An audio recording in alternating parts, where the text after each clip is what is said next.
Colorado's Marine Evidence Recovery Team, also called its MIRT program, is a statewide response team operated by Colorado Parks and Wildlife's Boating Safety Unit. It has 11 team members spread out across the state, and its primary mission is to investigate, recover, and collect any boat accident evidence in flatwater environments such as ponds and lakes. Typically, the majority of the callouts across the state are where a drowning or a major boat accident has occurred. CPW established the program in 2008 and has gradually grown it over time, but especially in the last 4 years, as drownings in Colorado unfortunately are on the rise. The MIRT program has 3 marine vessels dedicated to searching for boat accident evidence or drowning victims. Their fleet is fully furnished with high-tech equipment necessary to conduct marine searches. Their vessels come with 2 Humminbirds that utilize side and down scan imaging, and an ROV, which is an underwater vehicle they can send down with lights, a camera, sonar capabilities, and a grappler to locate and recover evidence or a victim. They are also equipped with a towfish, which is a towable sonar unit that can scan the bottom of lakes hundreds of feet deep. As Jim Hawkins, the leader of the MIRT program, explains. We have the ability to go to, for example, Grand Lake. That's the deepest known lake that we're aware of, and that's 310 feet. And we have the ability to use towable sonar to actually scan the bottom of those lakes in Colorado. All right, out.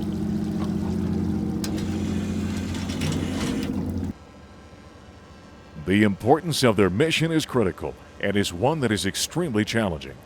People don't understand, like how hard is it to search the lake? But think about it, you're really looking for a needle in a haystack. Your eyes are blindfolded because you really can't see, and the marine environment is always constantly changing. On this summer day, the MIRT team is out at Cherry Creek State Park for a demonstration of its equipment and how they go about locating and recovering a victim in the water. Today's victim is named Rescue Randy, a 62-pound test dummy used for training. Now, we're starting off with our Humminbird Sonar here, which is the traditional side scan imaging, which is mounted, transducers mounted to the back of the boat, and that's what all these screens are right here. So this sonar is literally looking at the bottom of the lake. Here, that's the lake floor, and out 60 feet on either side. So we're looking for any abnormalities or anything that stands out here and into the scale of whatever we're looking for. Important about running tracks is right here. You'll see kind of this black column that we call it a water column. Okay.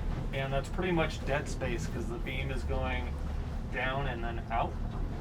So that's why we have to run our tracks. So if you look at our Humminbird right now, we're shooting 60 feet left and right of the boat, but we're missing this gap. So we'll run this line, and then if we have a good search pattern and a good search area from like this buoy to that buoy, we'll extend our search area by probably 100 to 200 yards, and then we just run straight lines. We just keep doing grids, and we'll run 50-foot tracks, so we're getting at least 10 foot of double coverage of each area.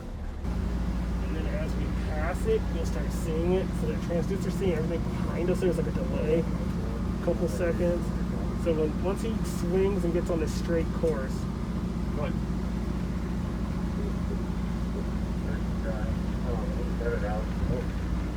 Available. So you should see on the left side. There it is. See the grades on the left, top left.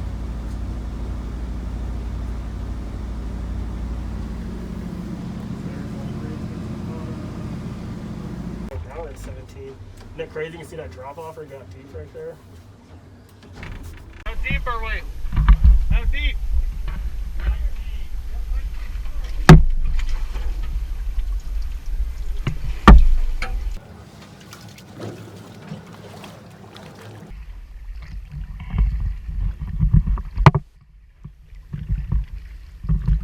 Grant Brown and Jim Hawkins will now utilize both the ROV and the towfish sonar to locate Rescue Randy in the reservoir.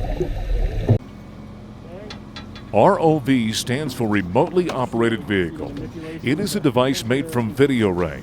It is a grappler that rotates 360 degrees that gives them the ability to go down and recover evidence or a victim.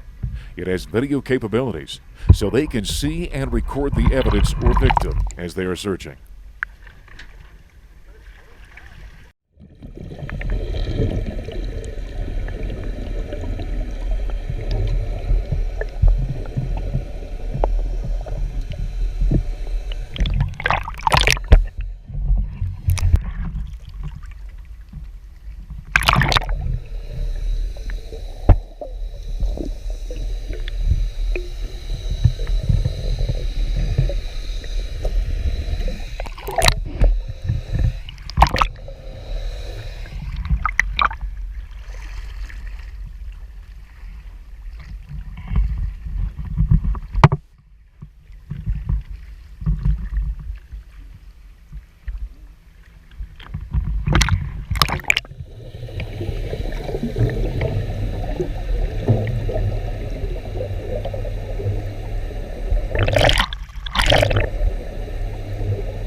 We just deployed the towfish.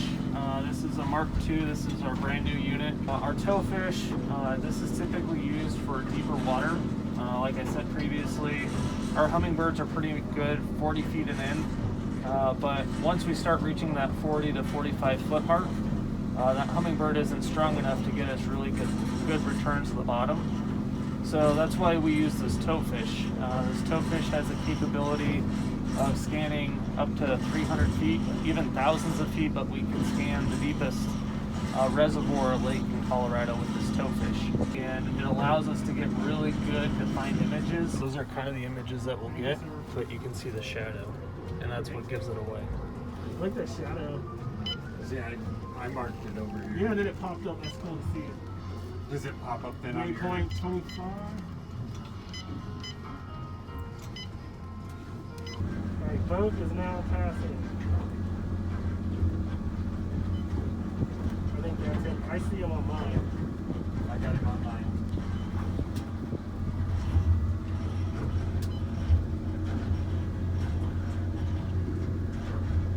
And then this is our mark, and we can actually zoom in on that mark, and it gives us a...